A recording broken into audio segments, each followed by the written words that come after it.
Selamat pagi jemaat sekalian. Maranatha. Iya. Oke. Memang ada yang usul macam-macam begini, ini Chinese style, ya. Tahu nggak? Yang begini ini sebenarnya Hindu Buddhist style, ya. Ini Hindu Buddhist style. Ya. Yang begini itu Chinese style. Yang beginian itu apa? Jepang, ya, Jepang style. Ya. Anda tahu yang jabat tangan itu dari mana datangnya? Itu Quaker yang pertama kali memulainya. Mereka dari Eropa pergi ke Amerika. Mereka sebenarnya sangat dipersecute, sangat dianiaya waktu itu. Dan mereka menyatakan persahabatan, persaudaraan mereka. Setiap kali ketemu mereka pegang tangannya. Dan akhirnya seluruh dunia ya mengikuti style mereka. Oke, kalau sudah beres volumenya jangan diutak-atik lagi ya. Begitu. Saya terganggu gitu. Baik. Nah, sebenarnya kan kalau orang Amerika waktu mereka menyanyikan lagu kebangsaannya mereka begini ya loh. Nah, ini kita ini orang Kristen, jadi kalau saya bilang ada banyak yang sekarang juga begini gitu ya. Tapi kita punya itu ada kata apa? Maranatha. Nah, ini yang tidak ada seluruh dunia. Ya loh. Kenapa? Karena Maranatha itu spesial. Ya loh. Hanya orang yang sungguh-sungguh mengharapkan Tuhan cepat datang kembali, barulah akan berkata apa? Maranatha. Gimana? Anda mau Tuhan cepat datang kembali atau ditunda-tunda lagi nih?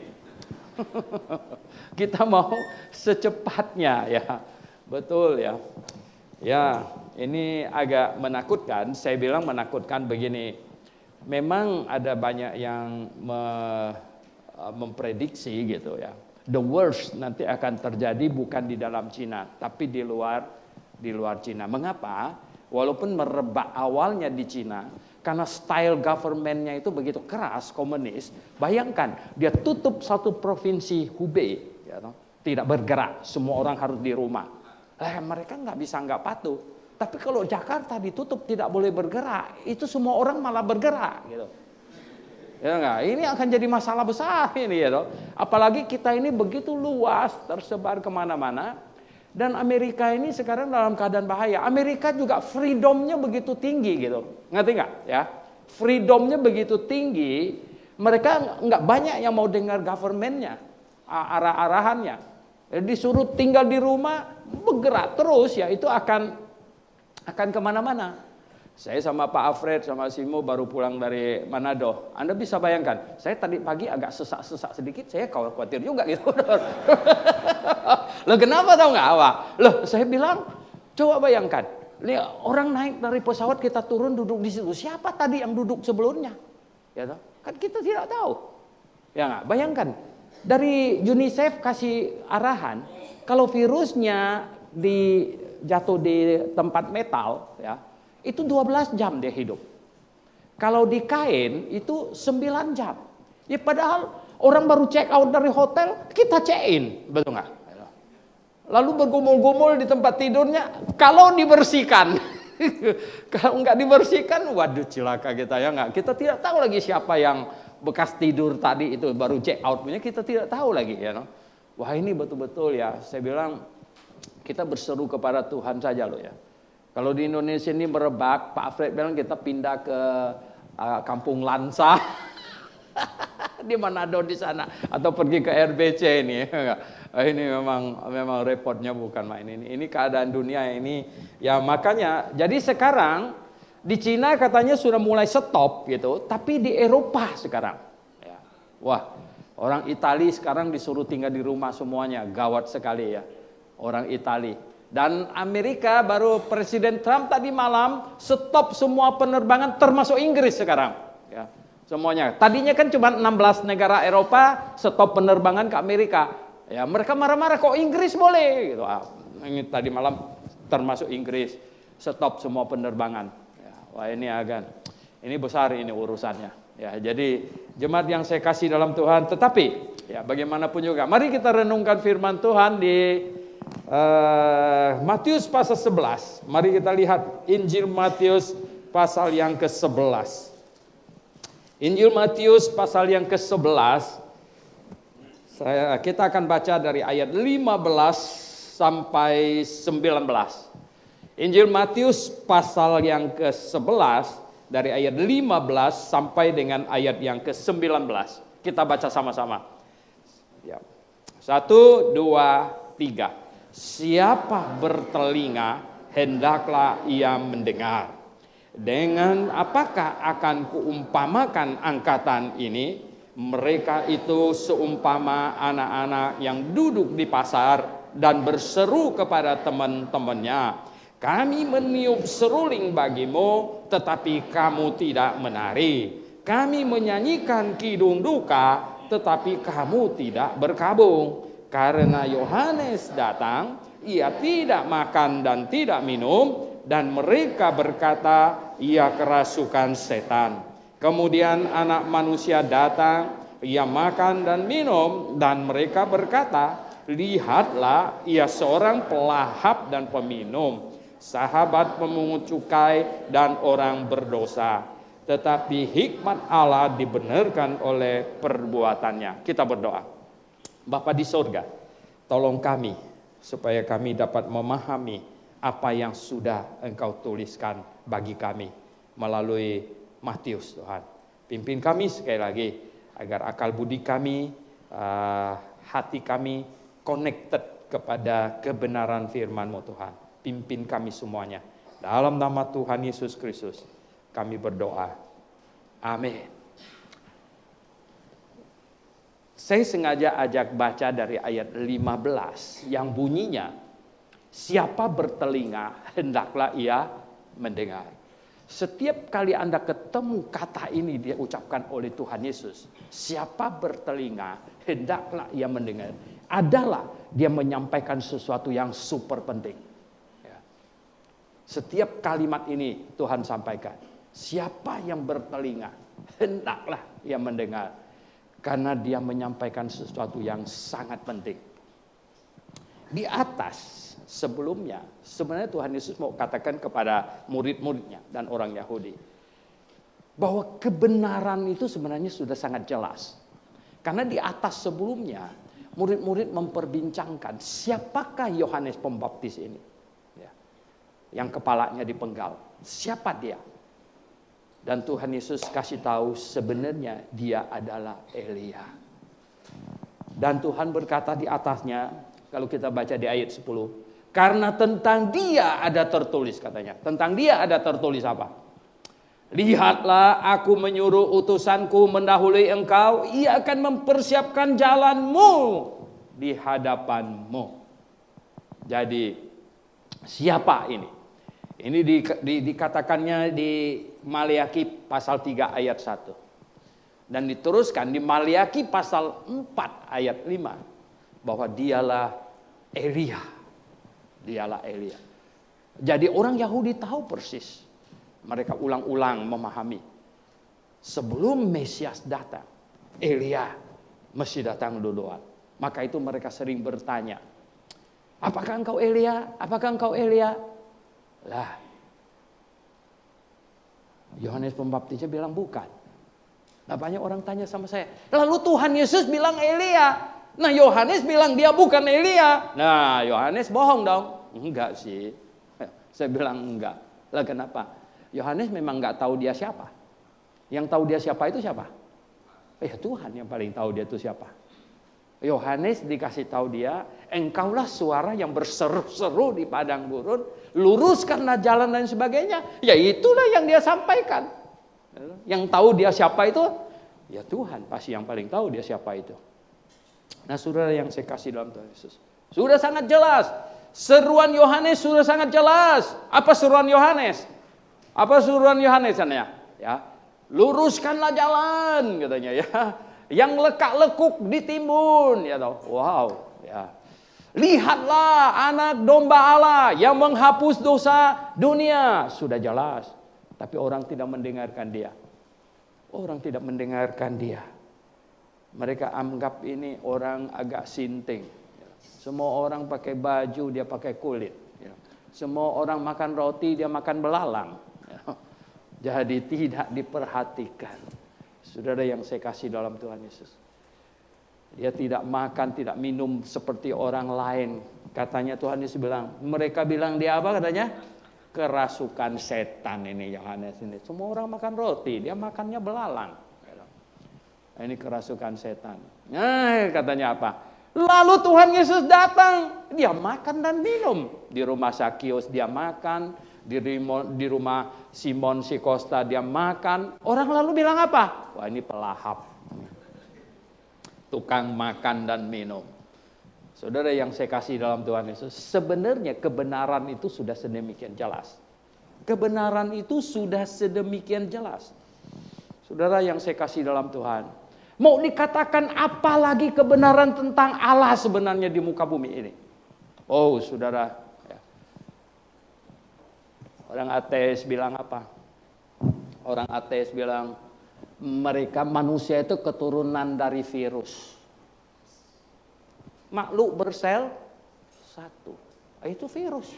Ya. Ini virus corona termasuk yang besar katanya. Ya, kenapa? Ukurannya 400-500 mikron ini. Ini. Wow. Kemudian berevolusi, evolusi jadi mereka, bukan jadi saya sih. Ya enggak, jadi mereka. Saya bilang, ini kacau ya, enggak bisa. Sebenarnya kebenaran tentang Allah sudah jelas. Nah, kalau manusia evolusinya dari makhluk macam begitu, kemudian jadi monyet, simpanse, dan terakhir jadi manusia gitu. Saya tanya sama orang ateis, iblis evolusi dari mana? Iblis evolusi dari mana? Makhluk roh evolusi dari mana? Kamu berani nyangkal? Ya, nanti malam dia tempeleng kamu baru tahu. Iblis itu nyata, makhluk roh. Dan hari ini kita berhadapan dengan virus yang tidak bisa dilihat. Tidak bisa dilihat, saudara. Oh, kadang-kadang manusia terlalu sombong. Baru tahu sedikit, hanya sedikit pengetahuan, sedikit saja. Dia nantang-nantang Tuhan. Kamu bisa bayangkan. Wah, padahal baru satu macam virus yang kecil itu nggak bisa dilihat oleh mata. Dunia panik. Ya. Kalau 3-4 virus, udah kita tinggal di rumah. Ya. Makan dari daun apa saja gitu, tak bisa kemana-mana. Ya. Tidak bisa. Saudara yang saya kasih dalam Tuhan Yesus. Manusia perlu merendahkan hati, mengakui ada Tuhan. Ini penting, saudara. Kebenaran apa yang sebenarnya yang kata Tuhan sudah sangat jelas, sangat jelas. Sebenarnya yang bertelinga hendaklah ia mendengar. Saudara, kalau orang sudah mengakui ada Allah, orang sudah mengakui ada Allah. Kalau tidak mau mengakui, sebenarnya nggak apa-apa. Tapi Alkitab berkata yang tidak mau mengakui ada Allah itu bodoh. Ya, bodoh. Ya. Orang bebal berkata dalam hatinya tidak ada Allah. Ya kenapa? Bodohnya gini. Saya mengakui ada Allah. Orang ateis mengakui tidak ada Allah. Dua-duanya. Ya loh. Nanti kita sama-sama mati. Pasti mati punya. Kalau ternyata tidak ada Allah, saya dihukum nggak sama Allah yang tidak ada itu? Tidak mungkin dong. Tapi kalau ternyata ada Allah, si ateis ini bagaimana dia? Dia habis. Dia pasti habis punya. Makanya Alkitab membuat pernyataan, hanya orang bodoh, orang bebal yang berkata dalam hatinya tidak ada Allah. Nah, kalau sudah mengakui ada Allah, Allah berbicara lewat apa? Saudara yang saya kasih dalam Tuhan Yesus, hari ini Alkitab di tangan kita. Alkitab di tangan kita. Inilah firman Allah. Wow. Buku yang ditulis. Musa menulis pertama 5 kitab paling awal 1500 tahun sebelum Masehi. Berarti kalau dihitung dari sekarang berapa? 3500-an tahun sebelum Masehi. Dan akurat sampai hari ini, saudara. Akurat sampai hari ini. Oh, saudara yang saya kasih dalam Tuhan Yesus. yang paling hebat dari Alkitab ini, yang paling hebat itu tahu nggak apa? Nomor satu, tidak ada salah. Ya, nomor satu, tidak ada salah.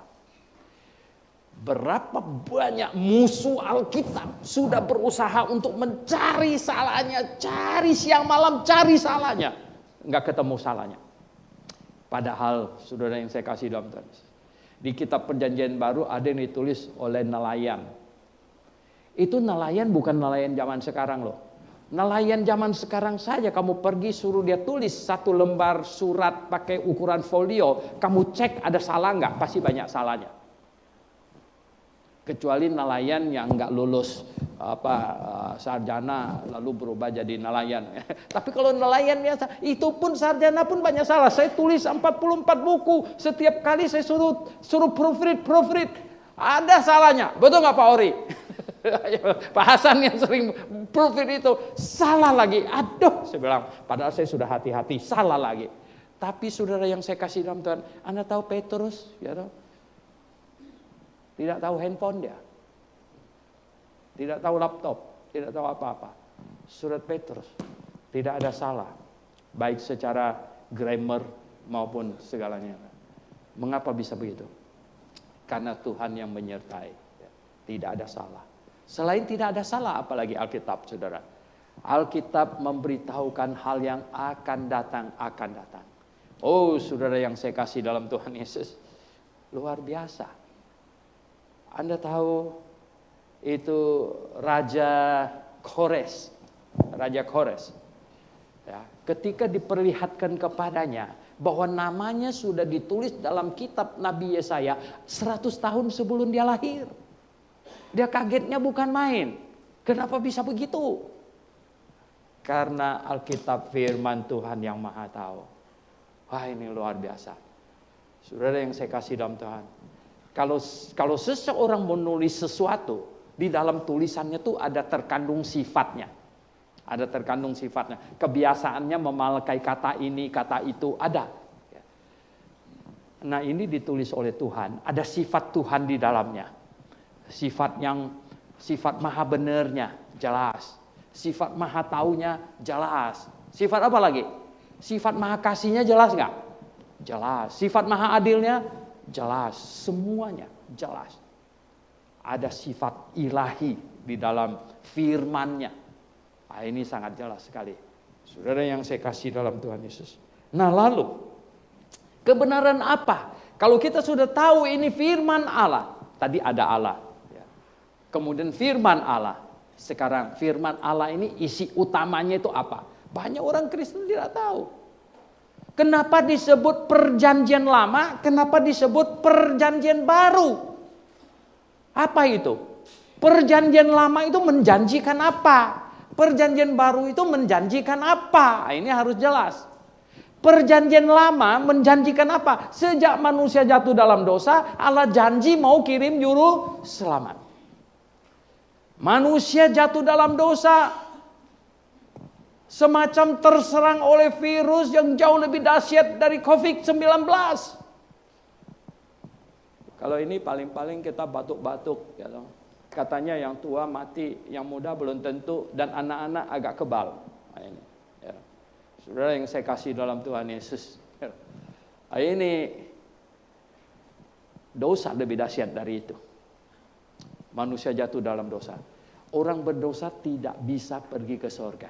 Loh, kenapa tidak bisa? Karena surga tempat yang maha kudus, steril dari segala macam virus dosa. Oleh sebab itu orang berdosa tidak bisa masuk surga. Kenapa? Bukan karena kebijaksanaan Allah yang diskriminatif, bukan. Tetapi karena sifat Allah yang maha kudus itulah. Maka tidak bisa setitik dosa pun masuk surga. Nah, dosa harus diselesaikan. Dosa harus diselesaikan. Pakai cara apa? Alkitab kasih tahu dosa hanya dapat diselesaikan dengan dijatuhin hukuman. Ini memenuhi sifat keadilan Allah. Dosa hanya bisa diselesaikan dengan penghukuman. Nah, oleh sebab itu saudara yang saya kasih dalam Tuhan, dijanjikanlah datang juru selamat.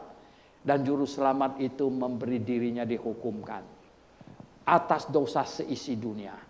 Semua orang mau dosanya dihitung selesai, dia harus connected kepada Sang Juru Selamat itu. Orang perjanjian lama bagaimana mengkoneknya? Mereka percaya kepada Juru Selamat yang akan datang. Orang perjanjian baru menyelesaikan percaya kepada Juru Selamat yang sudah datang. Nah, kenapa perjanjian lama tadi? Karena Allah janji mau kirim Juru Selamat. Dan kemudian Juru Selamat datang. Tergantung di atas kayu salib menanggung dosa seisi dunia.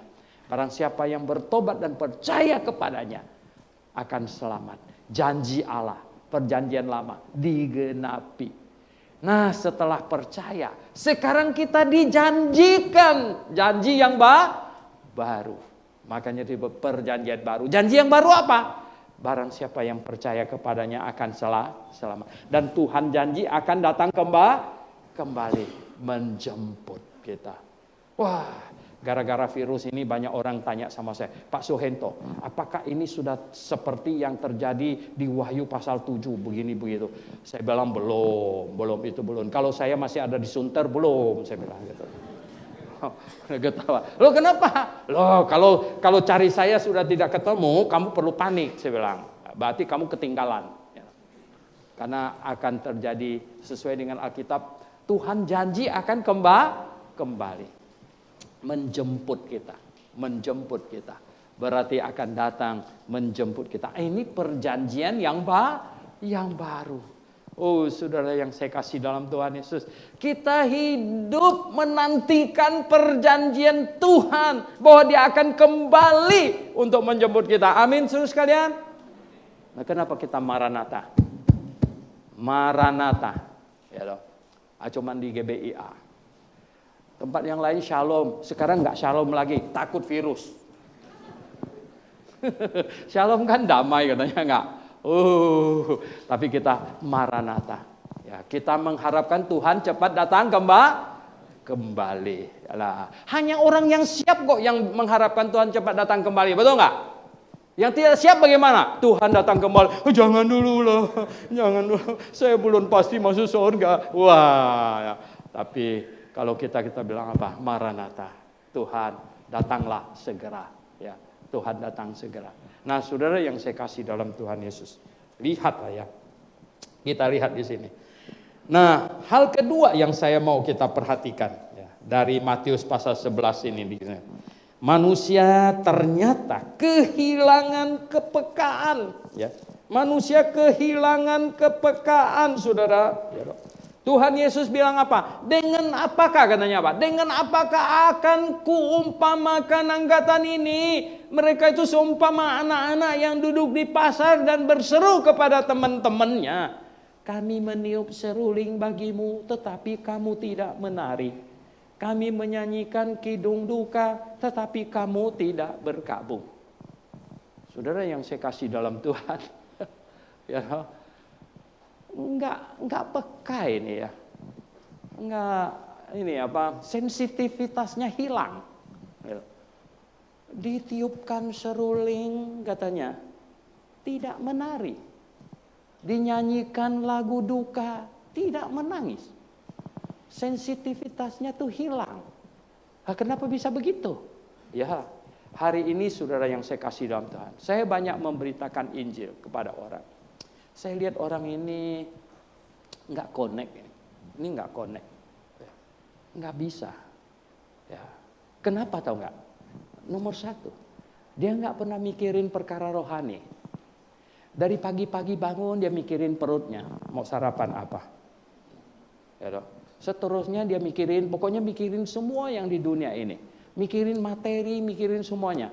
Dia tidak pernah berpikir perkara rohani sedikit pun. Dia bahkan tidak berpikir dia akan mati.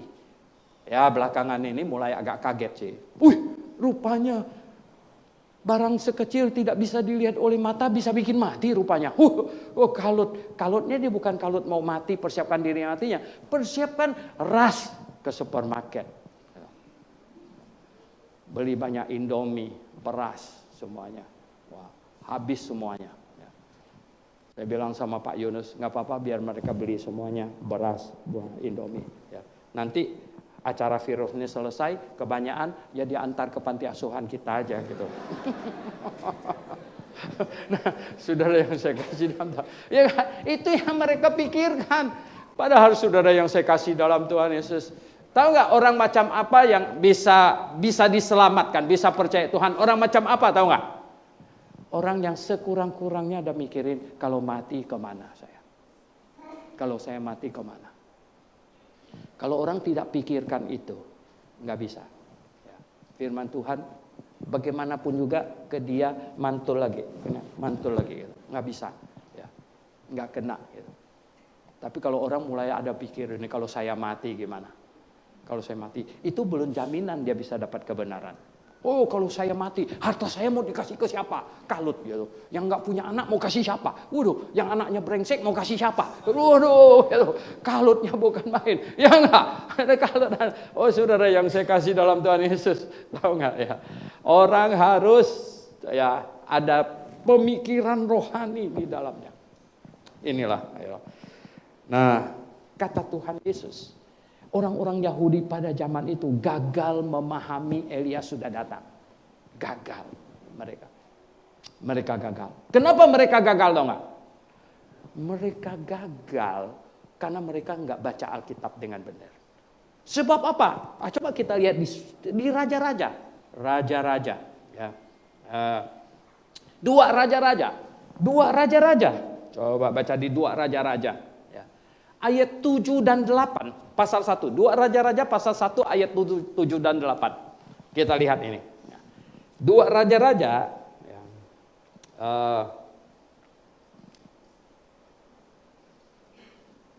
Ini Tuhan suruh Elia itu nubuat ya tentang Raja Ahab ini bakalan mati. Ahab bilang, siapa ini orangnya yang nubuat begini? Ayat 7. Lalu bertanyalah ia kepada mereka, ya, bagaimanakah rupa orang yang telah datang menemui kamu itu dan yang mengatakan perkataan ini kepadamu? Ini Ahab ini, raja ini nanya nih. Lalu jawab mereka kepadanya, seorang yang memakai pakaian bulu dan ikat pinggang kulit terikat pada pinggangnya. Maka berkatalah ia, dia kenal rupanya. Oh, itu Elia, orang Tisbe itu. Ahab tahu nggak Elia? Rupanya Elia nggak pernah ganti baju, saudara. Rupanya dia nggak punya baju serap, nggak punya baju cadangan, dia nggak baju. Dan Elia, mereka jawab, dia itu katanya yang dan ikat pinggang, pakaiannya bulu dan ikat pinggangnya kulit di pinggangnya. Langsung Ahab tahu itu Elia, orang Tisbe itu. Coba kita baca Matius pasal 3, di situ ada. Matius pasal 3 katanya. Apa itu di situ katanya? Matius pasal 3 ayat 4 bilang apa? Matius pasal 3. Yohanes memakai apa katanya? Jubah bulu unta dan apa? Ikat pinggangnya kulit ya, dan makanannya belalang dan madu hutan. Ternyata dari zaman Ahab sampai zaman Zakaria enggak ganti baju, saudara. Waduh, saya nih banyak orang tanya saya, Pak, Yohanes itu Elia apa bukan? Oh ya sudah pasti. Di dalam Lukas dikatakan roh Elia kok. Ya, roh Elia. Dan bukan cuma roh Elia, jubahnya Elia. Bajunya juga semuanya itu ya. Ikat pinggangnya ikat pinggang Elia. Saudara yang saya kasih dalam Tuhan. Tapi orang Yahudi gagal mengenalnya. Seandainya mereka ada baca kitab raja-raja, mereka tahu. Dia itu Elia. Seandainya kalau mereka baca. Nah saudara yang saya kasih dalam Tuhan, hari ini banyak orang gagal memahami kebenaran firman Tuhan. Gagal. Ya. Kenapa? Karena mereka tidak bacanya dari Alkitab. Mereka carinya dalam mimpi. Tak kemana-mana lagi carinya. Oh saudara yang saya kasih dalam Tuhan. Banyak orang salah mengenal Mesias. Karena mereka tidak baca di dalam Alkitab. Gagal mengenal juru selamat. Akhirnya tahu nggak, bintang film mereka sembah-sembah. Ampun deh gitu. Banyak grup, saya sekitar 50 grup di dalam HP saya. Sekali mereka pass foto bintang film katanya, datanglah kepadaku. Aku akan memberikan kamu kelegaan. Saya pes itu. Kenapa datang kepada bintang film? Saya bilang gitu. Mereka, kenapa? Karena foto bintang film itu. Oh saudara, mereka gagal. Mereka gagal mengenal Elia. Zaman sekarang banyak orang gagal mengenal juru selamat. Bayangkan. Ya loh. Mereka gantung foto bintang film di kalender segala macam. Berdoa di situ. Dan zaman dulu Kristen yang benar tahu bahwa patung Yesus itu cuma ada di Rio de Janeiro di sana di Brasil. Sekarang dipasang di mana? Dipasang di Toraja paling tinggi. Toraja punya paling tinggi. Dipasang di Papua, Manado paling duluan. Kemudian nggak tahu yang Tarutung udah jadi belum, Pak? Belum. Aduh, yang Tarutung paling kasihan tau gak? Kenapa? Karena ini kerangkanya aja besi. Ini nggak lama lagi ini bekarat ini tuh. Berapa tahun yang lalu aja saya sama Pak Huta Barat, Pak Purba lihat di situ. Kenapa nggak jadi? Dananya sudah habis dikorupsi kan? Waduh, dana patung Yesus saja mereka korupsi, saudara.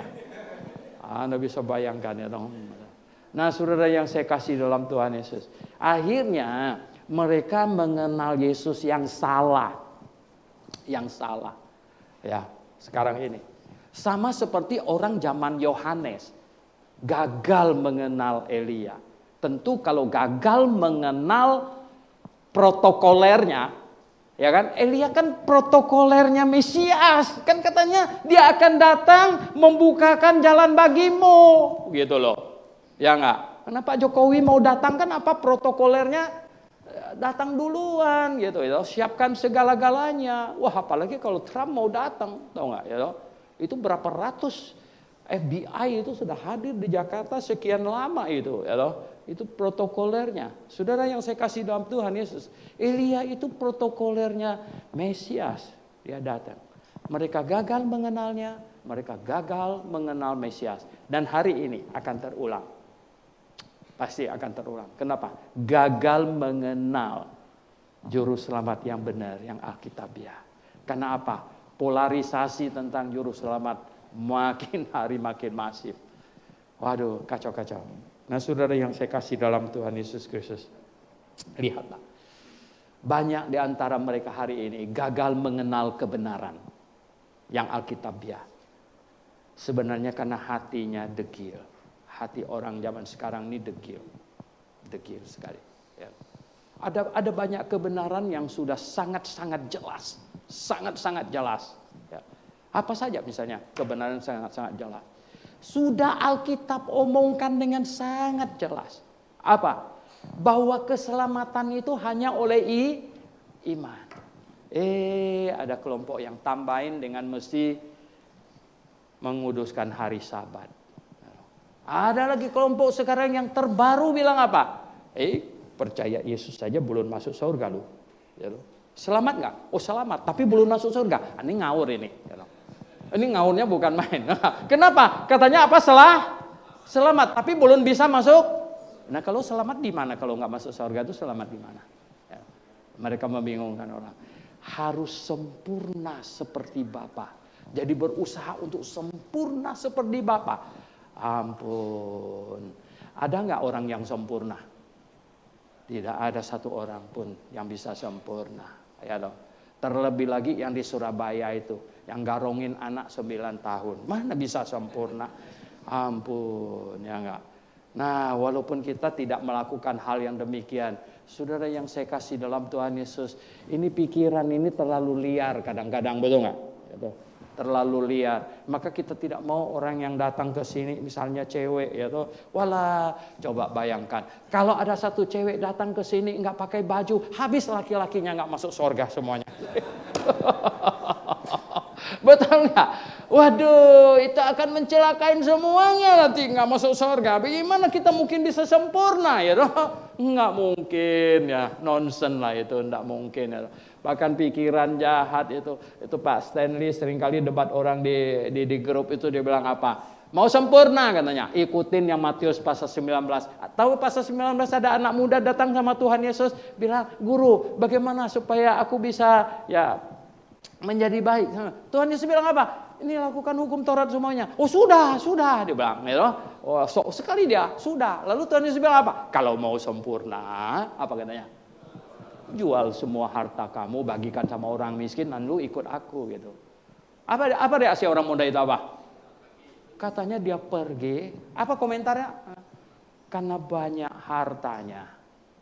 Kalau yang hartanya sedikit mungkin berani dia jual aja kan.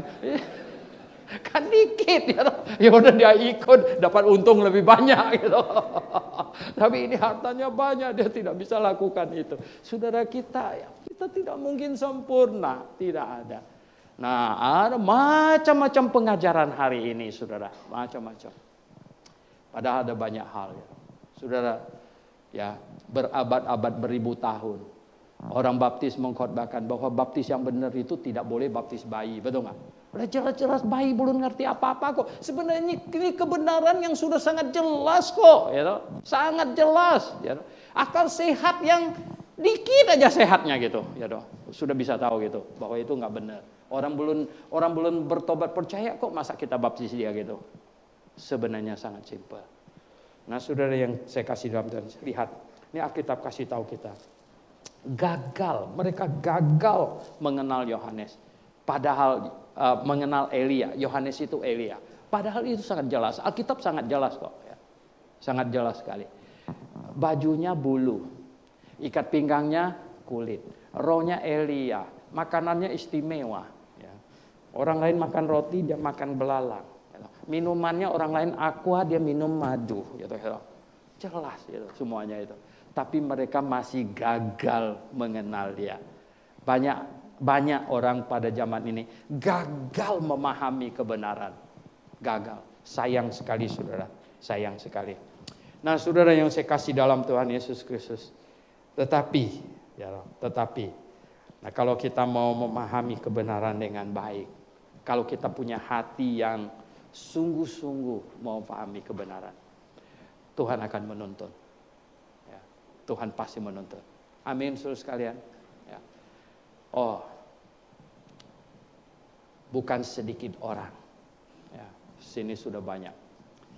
Kami sama Pak Alfred pergi ke Manado, Bitung. Paling tidak kami mendengarkan 2 kesaksian pendeta. Ya, pendeta dulu mereka disebut pendeta.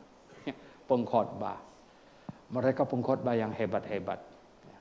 Sekarang mereka bertobat dan ikut Johnny Tumakaka. Sehingga Pak Alfred bilang, Johnny ini hebat ini. Dia menggembalakan gembala. Kalau gembala biasa itu menggembalakan domba. Tapi kalau ini gembala yang menggembalakan gembala, ini nggak banyak ini saya kasih tahu. Ini tidak banyak. Ya. Tidak banyak. Ya. Ada satu. Dia bilang apa? Pak, dia bilang, saya tadinya tuh pengkhotbah kan. Pergi ke Pulau Sangir sana, khotbahnya hebat sekali. Yang satu juga bilang, saya tuh tadi pengkhotbah.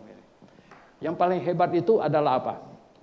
Pak Tony yang barusan meninggal itu di Bitung itu. Setelah dia ikut blok kelas di sini, ya. Setelah dia ikut blok kelas di sini, inilah yang benar. Pulang ke sana. Wah, istri anak semua menentangnya. Wah, dia bilang, wah, mereka semua menentangnya. Tapi tahu nggak apa? Ya, makanya saya selalu omong di seminar, Tuhan suruh bangsa Yahudi pergi ke Mesir sekolah 400 tahun supaya apa? Keras kepala. Betul kan? Karena keras kepala itu bagus. Dia kakak adik dengan apa? Pendirian teguh. Akhirnya Pak Tony itu pulang ke Bitung di sana. Kan dia maju ke sini kan bilang mau, kalian ingat nggak zaman Grafe? Wah, setiap orang yang maju ke sini ingat-ingat mukanya. Ya.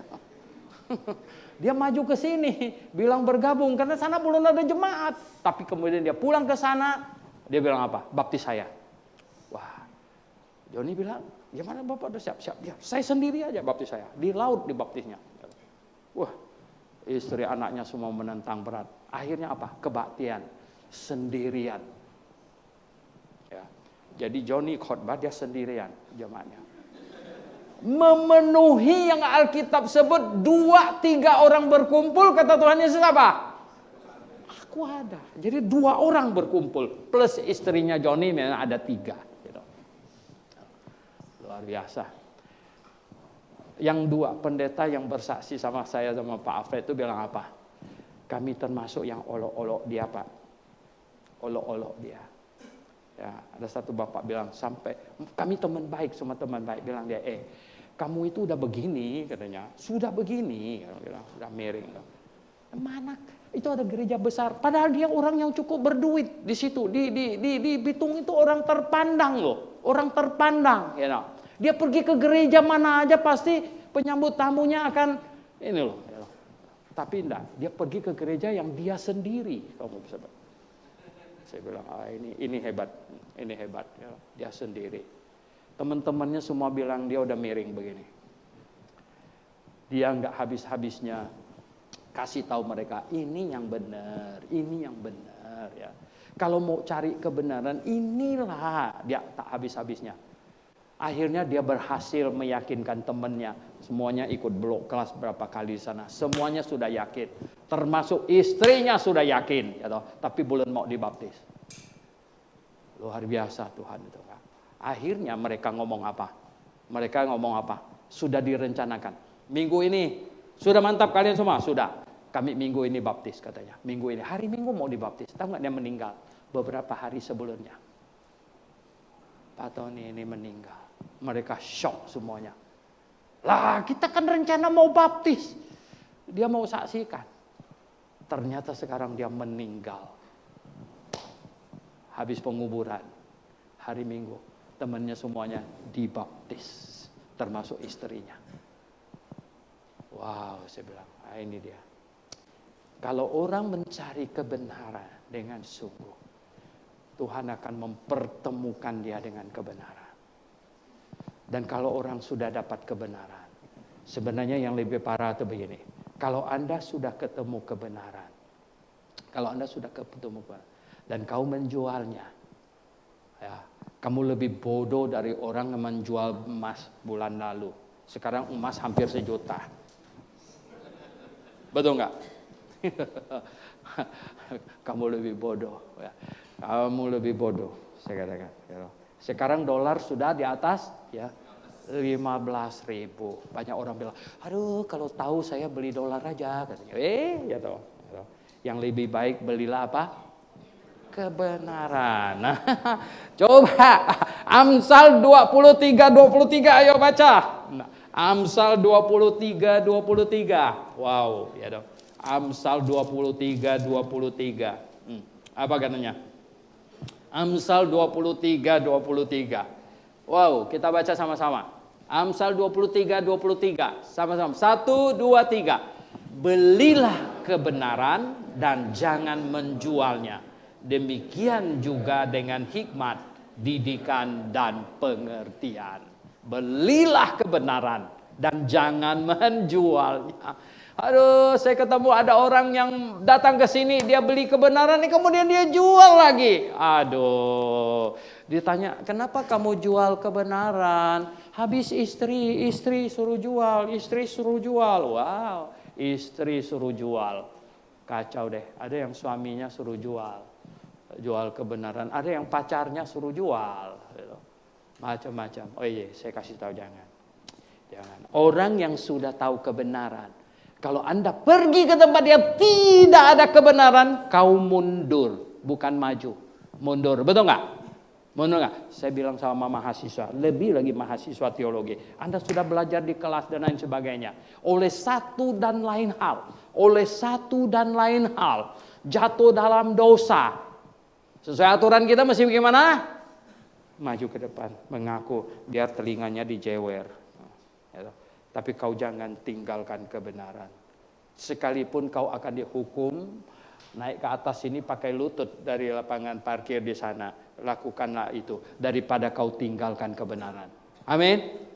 Daripada kau tinggalkan kebenaran. Karena itu akan menyesal dalam kekekalan. Saya kasih tahu. Kau akan menyesal sampai kekekalan. Ya. Saudara yang saya kasih dalam Tuhan Yesus. Itu sangat penting. Ini nggak main-main, ya, sangat penting saya katakan. Nah, Tuhan Yesus berkata kepada orang-orang zaman dia, ya, Tuhan Yesus itu kecewa berat dengan mereka, kecewa berat. Ya. Dia bilang apa? Dengan apakah saya mau mengumpamakan orang zaman ini? Dengan apa lagi saya umpamakan mereka? Ya, yang paling cocok apa? Mengumpamakan mereka dengan serombongan anak-anak di pasar yang bilang sama temannya, kami meniup seruling, katanya, kamu tidak menari. Ya. Kami menyanyikan lagu duka, kau tidak menangis. Ternyata apa? Kau kehilangan kepekaan rohani. Kau kehilangan kepekaan rohani. Ketika orang kehilangan kepekaan rohani, ketika orang tidak mau mencari mana yang lebih benar, ya loh. Ketika orang tidak mau mencari mana yang benar. Ketika orang pergi ke gereja hanya formalitas saja. Ya. Kamu mati secara rohani. Anda pergi ke gereja hanya formalitas saja, no. Kita pergi ke gereja mencari kebenaran. Orang beragama hanya mencari formalitas, mencari pernak-pernik. Waduh, kalau di Grafe Pak Suhentonya kurang keren. Paling pakai jas. Kita mau yang ada jubahnya, ya loh. Kemudian ada kalungnya, kalau bisa, ya toh. Kemudian ada apanya lagi, ya toh. Kalau ada tongkatnya lebih seru lagi. Dong. Wih, ya toh. Kemudian tahu nggak, disertai lagi sama ada anak-anak muda pakai kuring, ada airnya. Ya. Jadi semua pada mau duduk di depan karena itu akan kena airnya, di belakang nggak kena, jauh sekali itu. Nah, yang macam begini. Kalau di sini katanya apa? Aduh, gitu. Banyak yang bilang lagi apa? Lagunya bikin kita ngantuk. Saya jadi bingung juga. Saya bilang, kamu mau lagu yang macam apa? Ya loh. Yang bikin tidak ngantuk sebenarnya bukan lagu. Bangku kita dipasangin setrum di belakangnya, saya tekan di sini, ceder gitu. Baru tahu dia. Ya loh. Itu tidak ngantuk lagi gitu. Saudara yang saya kasih dalam Tuhan, ya loh. Kenapa? Kalau lagunya Michael Jackson bikin kau tak ngantuk. Lagunya Fanny Crosby bikin kau ngantuk. Tahu nggak apa masalahnya di situ? Ya. Saya bilang, saya dapat pastikan roh yang di dalam kamu sama dengan yang di Michael Jackson. Berbeda dengan yang di dalam Fanny Crosby. Ya. Tapi karena roh saya sama dengan roh yang di dalam Fanny Crosby. Ya, saya enak dengar lagu Fanny Crosby. Lagu Michael Jackson, ya, Mick Jagger, waduh, ya. Itu hanya teriak-teriak saja, nggak ada arti sedikit pun, teriak-teriak saja.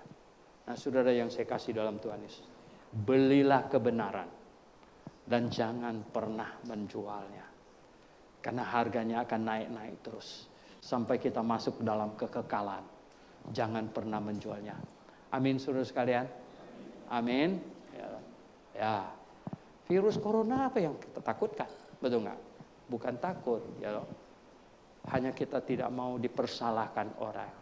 Ya, kita harus hati-hati. Kalau Tuhan mau kita hidup lebih lama untuk memberitakan yang benar, ya oke, kita lakukan. Tapi kalau tidak, mau ambil kita pulang, ya nggak? Ternyata, ya, saya bilang sama Pak Fred, kalau istrinya Pak Tony ada, kita mesti kunjunginnya. Oh enggak, katanya dia ada di Surabaya. Kenapa? Ya, bayangkan, ya, kita nggak tahu. Saya tidak menyangka sedikit pun dia akan meninggal, orang sehat walafiat kok. Ya. Setelah tugasnya selesai, dia meyakinkan semua temannya dia yakinkan semua. Mantap, oke, siap. Kami mau dibaptis hari Minggu. Tuhan ambil dia. Ini kan luar biasa, saudara yang saya kasih dalam Tuhan. Mungkin Tuhan bilang apa? Tony, tugas lu selesai. Tugas paling berat ini, ya toh. Jemaat GBA Bitung, ya mantap sekarang ini. Udah, kau pulang aja, menikmati kemuliaanku. Luar biasa, saudara. Oh, di banyak tempat. Ya. Pak Yohanes, Kopek di Semarang, betul nggak?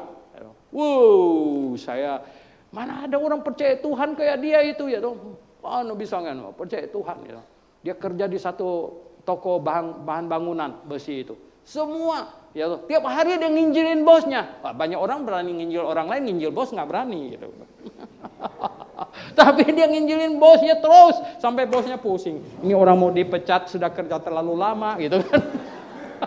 Dipecat dia pusingkan kita, ya kan? Akhirnya apa? Tuhan pikir, oke, GBA Semarang sudah bisa mantap, pulang kamu. Wow, luar biasa. Papanya Elisa di Sungai Ayak. Dia orang yang paling dihormatin di Sungai Ayak. Mereka pergi sana menginjil. Nggak ada orang yang berani nantang segala macam. Ya, dia bilang apa? Dia percaya Tuhan. Dia terima kebenaran ini. Tuhan ambil dia juga, bawa dia pulang. Saudara yang saya kasih dalam Tuhan Yesus Kristus. Nah, supaya kita tidak cepat dibawa pulang gimana? Sekarang saya tanya, supaya kita tidak cepat dibawa pulang gimana? Berserulah kepada Tuhan. Belum selesai Tuhan, belum. Oke, bisa nggak kamu?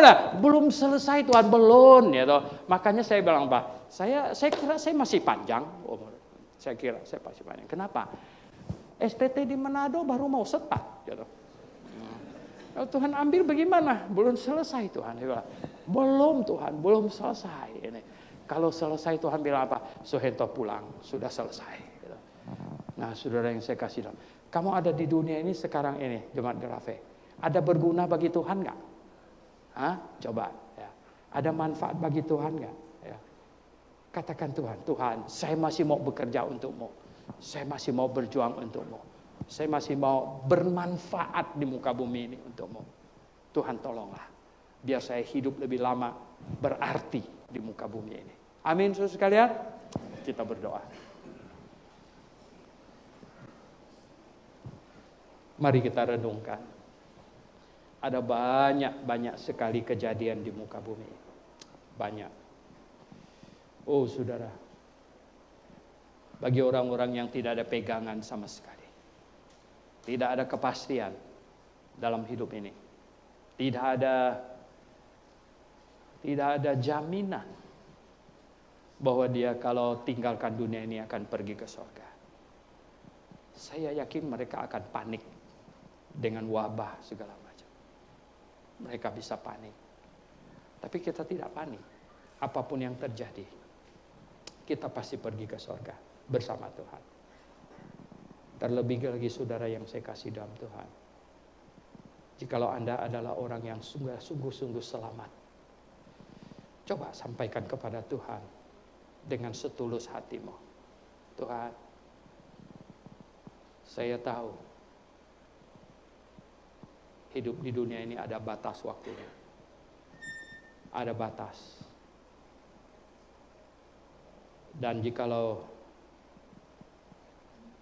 masa kami di muka bumi ini Engkau lihat sudah cukup, Engkau pasti akan mengizinkan kami pergi kepadamu.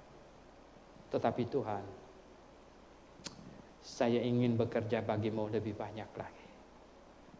Saya ingin bermanfaat untukmu Tuhan.